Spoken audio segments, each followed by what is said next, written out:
If you're trying to pass NASM, you're going to want to watch this video. Included within the Show Up Fitness Study Guide, we've helped over 5,300 people pass this sucker. It's super easy when you focus on what we tell you.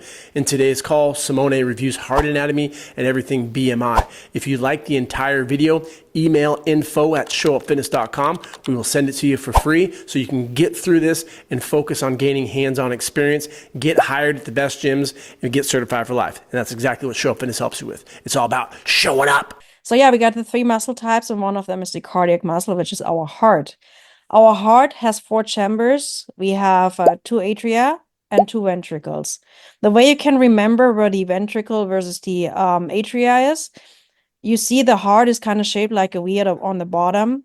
So inferiorly to the atrium, you're going to have the ventricles on the bottom, versus the atrium. With a lot of imagination, you can put an A here. This would be your atrium, and over here your other one. So it is divided into left and right. On your right side, you receive the deoxygenated blood, which will then go from your atria into your ventricle, gonna be pumped towards the lungs. There, it's gonna be oxygenated, going back to the heart, through the atrium, into the ventricle, and then it's gonna go back into your system.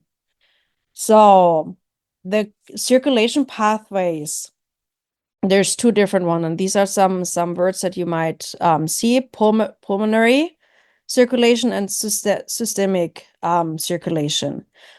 Pulmonary means it's related to the lungs, so it will receive the deoxygenated blood, which is your right side of your heart. Your left side of your heart is the systemic side.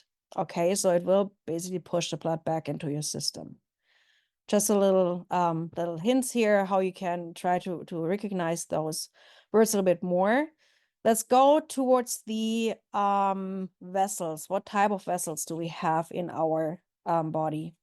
Blood vessels. Like arteries and veins. Yep. And once they go into smaller areas, or like what's it? Yeah, they go into capillaries. And then you got the venules. Okay. The way the blood flows, it goes from the artery away from the heart into smaller capillaries. From there, it goes back into venules, into veins, and then towards the heart. So arteries always go away from the heart, and venules always go towards the heart.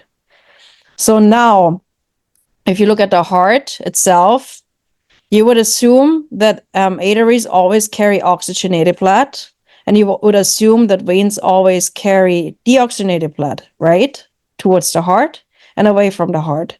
But if you look at the artery, the pulmonary artery that goes towards your lungs, it carries deoxygenated blood. So remember that difference. This artery is the only artery that carries deoxygenated blood towards the lungs because it goes away from the heart. The vein that's coming from the lungs back to your heart that carries oxygenated blood, also different from the veins that is bringing the blood back towards your heart from your system, is the only vein that carries oxygenated blood. Okay, so the circulation, or the you always have the artery away from the heart, veins coming towards the heart.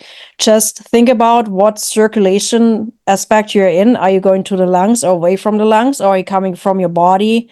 Are you going into your body and away from your body? So make sure, if you have questions regarding names of arteries or veins and what they are carrying, make sure you read carefully what circulation portion you're talking about, from or to the lungs or within your system.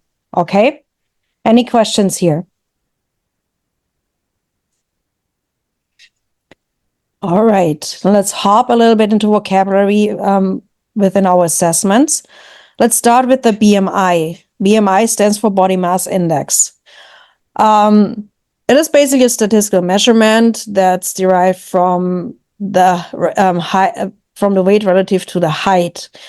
It's a great screening tool to decipher whether a person can be considered overweight or regular weight. But there's one thing within the BMI that cannot be incorporated. What would that be? Anyone has an idea? It doesn't take body composition into consideration, muscle mass versus fat mass. Correct. So if you look at the BMI of a bodybuilder, you're probably going to have him in an obesity range because its weight relative to its height is likely going to be in a range that does not always look healthy on paper. However, the weight comes from